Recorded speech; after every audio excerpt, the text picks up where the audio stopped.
Well, let me just talk you through a very simple methodology for structuring a presentation, which actually has universal application.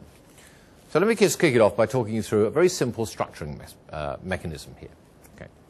Now, if you can imagine for a moment that your presentation, your talk, is represented by this pyramid here. And at the very top of the pyramid, you've got your conclusion or key message.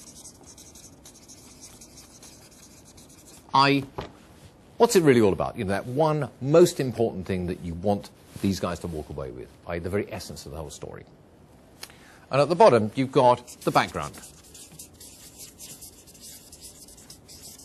and the detail. Now, very often and very logically, is what most people will do is they tend to kick off their talk, their presentation, from here.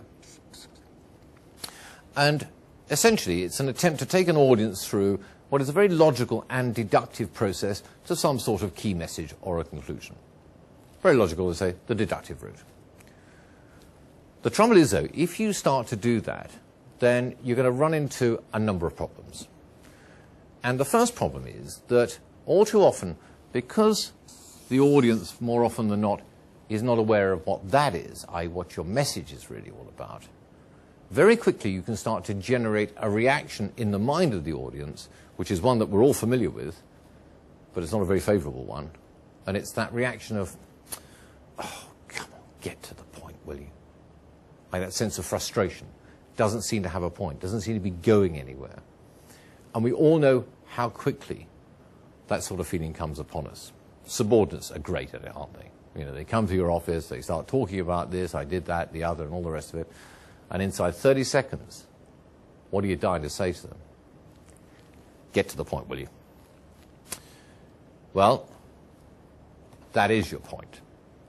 So, rather than start off with the background and get to your point, why not come at it from the other direction? Start off with your point. So right from the outset, the audience now knows exactly what your message is really all about.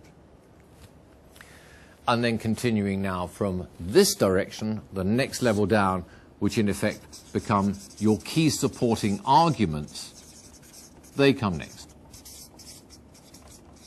And ideally, try and identify 3. Why 3? Well, 3 is a magic number. You give us 3 arguments, 3 benefits, 3 issues, it has substance, and we'll remember them. 1 or 2, well, that's just a little bit lightweight. 4 or 5, it's the law of diminishing returns.